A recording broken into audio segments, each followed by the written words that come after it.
Could you tell us the story of Molvi Abdul Kareem Sialkoti and his title of Chief of the Muslims, leader of the Muslims?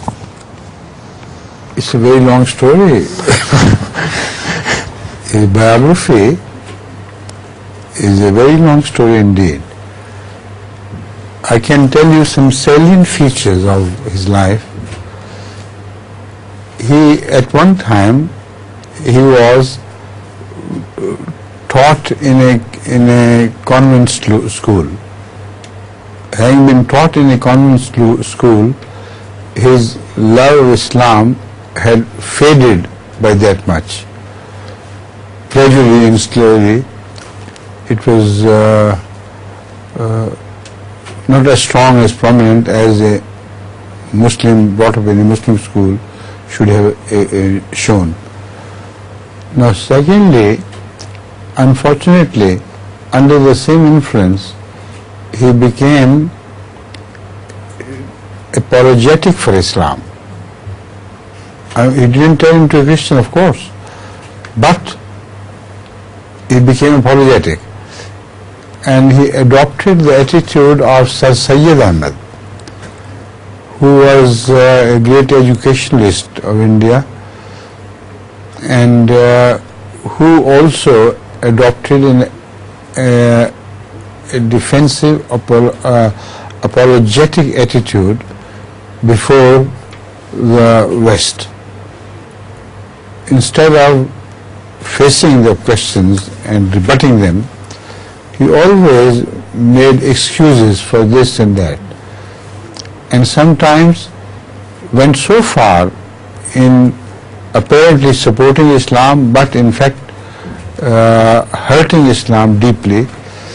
He refused to believe in the acceptance of prayer, and as such became a naturalist and invented a new logic. He said Allah has created nature and everybody must follow nature, and everybody is enslaved by nature. So how can Allah hear a prayer against what He Himself has made? So whatever happens is controlled by natural laws. And the natural laws, having been made by Allah Himself, are not changeable by human prayers. So in this way, he rejected the very fundamental link between man and God, which according to the Quran is through prayers. And if the prayers are unheard, then how can the link be established? Molvi Abdul Kareem, unfortunately, being apologetic to his Christian teachers, etc., finally found haven in the religion of Sir Syed Ahmed. And as such, he had almost become an atheist, practically, for all practical purposes. When ultimately he received the teachings of Muslim's message and happened to read some of his books, he was amazed by finding the quality of spiritual life in that book. And it's, to cut a long story short, he ultimately accepted Ahmadiyyat and went to Hazrat Masih Maud and lived in Qadian from then on. Before that, the time he spent in Sialkot, where he belonged, the moment the convent school came to learn that he had become an Ahmadi, while prior to that he was known to be a Muslim, all right, they immediately discontinued his services and chucked him out, because the Christians were extremely afraid of Ahmadiyyat, and they knew that the real threat posed to Christianity was not by ordinary Muslims but by Ahmadi Muslims. So he suffered it very bravely, And while he remained in Sialkot, during the time he remained after becoming an Ahmadi, he started giving tuitions to children and earned more than he lost in salary. So let him translate first this bit, and then I'll come to the remaining part. Also, I'm not sure he was teaching in this convent. No, he was a student of a convent school first. He was To learning. begin with, he was brought up in that school. Okay. Later on, he became also a teacher in the same school. Okay. All right. You understand? Yes, yes. He was a very learned person, extremely learned, and knew the Quran very well, and also knew the Islamic movements during the various parts of the various periods of Islamic history. Particularly, he was very well versed in Sufism. And I have read his book on Sufism, and it's a great book indeed. That was one thing about him. The second thing was that he was so totally dedicated to Masih Maud ﷺ that everything in this world was Hazrat Masih Maud ﷺ and whatever he said. He loved him. Second to none except maybe Hazrat Khalifa Masih Abdul Kareem radiyallahu ta'ala anhu. And the same is true of Hazrat Masih Maud ﷺ. According to whatever I have read of Masih ﷺ writing regarding his companions, those who remained close and served him, who had come to Qadian, I know none other than Hazrat Khalifa Masih Abdul Kareem, who excelled everybody else, and Molvi Abdul Kareem Sahib, who stood second to none but to Hazrat Khalifa Masih Abdul. And the love which the Messenger showed him was immense. And he was granted opportunity to say whatever he liked. Although he was very respectful, but things which others could not say, he openly said it. And knew that Hazrat Messenger had granted him that quarter, that permission to express himself as he liked. Second, after this translation, I'll turn to other qualities and what he did. Molvi Abdul Kareem Sahib radiyallahu ta'ala anhu recited the Holy Quran so well that it is reported that no one has ever heard such a beautiful voice. And the recitation of the Quran by someone who has a beautiful voice, and he puts all his heart into the meaning of those verses. Some people tried to describe and said that his voice was so sweet and so powerful, so magical, that even birds would listen to him.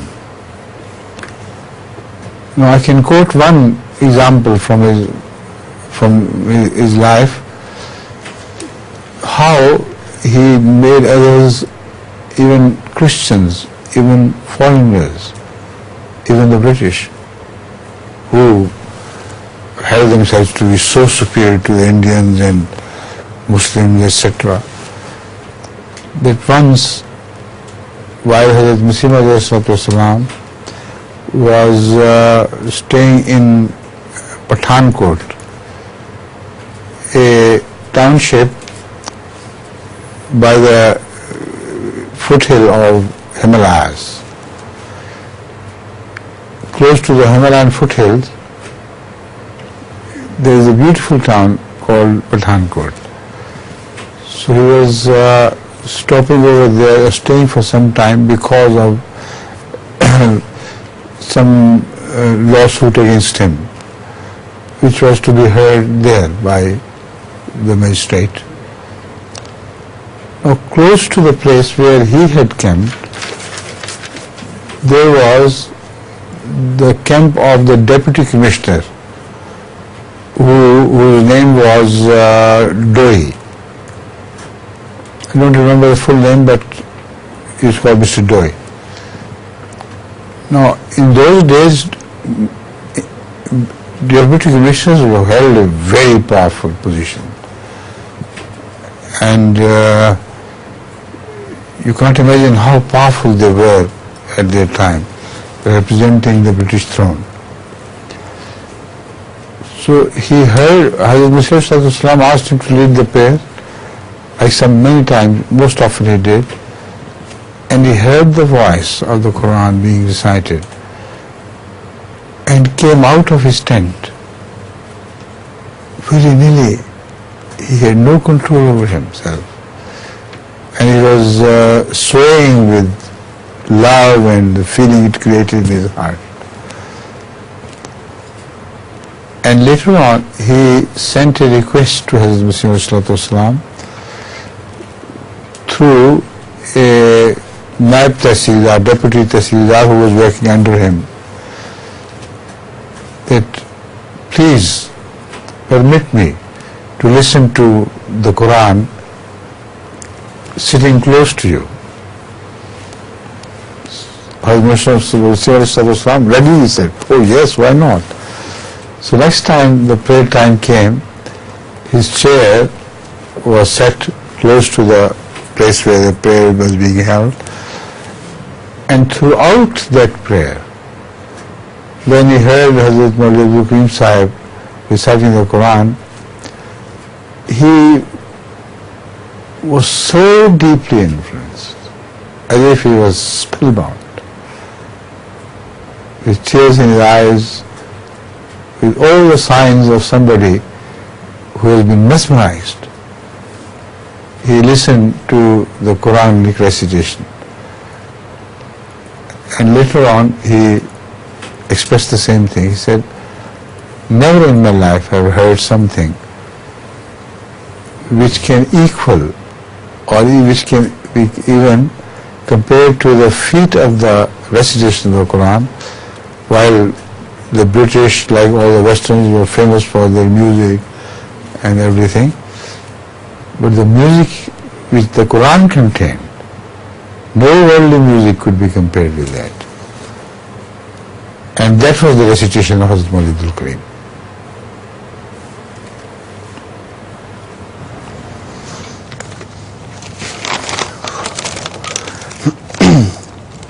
He was a great orator, and his voice was very loud, but not a croaking loud voice, but a voice which was raised to a high pitch without losing its charm. Some people begin to shout. They have a large voice, but donkeys also have a big voice. But his voice had the same quality of music about it, and nobody could express how beautiful it was. But by the effect it created on others, one could judge. The greatest performance that fell to his part was when Hazrat Muslim chose him to read his speech, Islamic Usul ki philosophy, in Lahore. He did it for 2 days continuously, and never during the course his voice failed him. And the voice was such that people all around were spellbound. I was reading some old traditions, and I came across this one, that the person who was responsible for the preparation of the area so that everything is clean, he took everything in his power, did everything in his power to to make it a very presentable place for this large gathering. But he didn't know what he was doing, in fact. When he heard the speech, he looked at Hazrat Molvi Sahib and was lost in the words so deeply, so profoundly, that by the end of that speech he had already become an Ahmadi. And many such people had turned Ahmadis by heart. Compliments were showered on Hazrat Muslim Islam, but I must say that Hazrat Molvi Abdul Kareem Sahib became instrumental in conveying the message of the speech and filling the hearts with that message. Is the way you do it, and he did it beautifully well. And he himself was a great orator. His speech was so beautiful. His knowledge was profound. And many a time he defended Ahmadiyyat and Islam before others, while it was not his Muslim, while not in the presence of Muslim Islam, but otherwise he was chosen sometimes to debate with some enemies, and he was a very powerful speaker and a very powerful debater. Now, apart from that, he wrote so well. His handwriting was beautiful, and his grasp of Hazrat Muslim Islam's answers was so quick and so precise that most often than not, Hazrat Muslim Islam chose him for writing answers to the so many letters he received daily. There was no private secretary's office in those days. He was everything. He was the office, he was a private secretary, and he also wrote underneath with his own words, in his own words. Look here, this is the word of the Messiah of the time. Be careful of how you receive it. So many times his annotation was also very beautiful. And he took the load of all this work, not showing any fatigue whatsoever. And for a very long time, Hazrat Muslim Islam depending on this private secretary. Practically, he was a private secretary. He wrote in his own hands, and most of the cards sent in answer to many questioners, many writers at the time of Molvi Abdul Kareem Sahib's life are written by him. Some people have sent me to show me. It was amazing that he did so much work.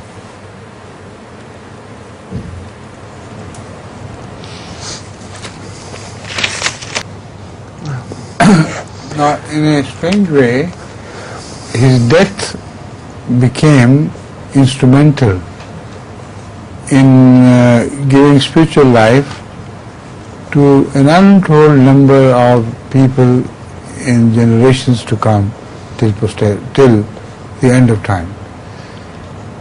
How can it happen? His death, of course, in Allah's mayors, every death is timely, but from looking at it from the human point of view, it seemed an untimely death. He was still young, and he was still full of so much work to do. But unfortunately, he died of carbuncle. Carbuncle is a sore with many roots, and it is a disease of those people who suffer from sugar, from diabetes. Now, he was very fond of sugar and he was fond of good food as well. Despite everything, Hazrat Islam took special care. Among his servants were those who did not care for food, there were those who ate food well, and both were grateful to Allah for everything, every favor God had shown them. So in his case, He was a great lover of fine food, and sugar was his weakness. And perhaps because of eating sweets, in those days there was no regular checkup, medical checkup, he fell ill and suffered from diabetes. This I can, all this may not have been written in so many words in any book of his biography, but I draw this conclusion from the fact that he suffered from carbuncle. Carbuncle, according to the medical profession, is a sign of a diabetic patient, when diabetes goes out of control. So as such, his death was considered untimely. But at the same time, the nizam-e-wasiyat, the system of will, which you find today and which is going to be to work for the spiritual revival of so many people who dedicate 1/10 of all their income and 1/10 of all they leave behind by legacy to the service of Islam, and they promise not to break the Islamic laws in any respect at all. So this conscious attempt by people to become a member of Nizam-e-Wasiyat has its roots in his death. Yes, his grave was the first one. Yes. He died. And his grave was the first grave after Maqbara Beshti was made. Maqbara Beshti means this qabristan, this graveyard of people who are expected to be forgiven by Allah. So his was the first grave. See? So I think there is hardly time left for translation of this bit, and with that I end. So you can tell the girls they may come or may not. You can do without them. I just say I don't know the translation of this disease that I explained. This disease that he had. Okay. Just skip it. Mais donc il est mort certainement It's very dangerous sore with many roots. And it's caused, it is the special sore from which diabetic patients suffer. C'est une sorte d'abcès avec Carbuncle. Jazakumullah. And with that we come to the end of the class, and convey my regards to all your relatives, and Allah bless them with health, good health, so that we can see them again, once again, next time. Assalamu alaikum.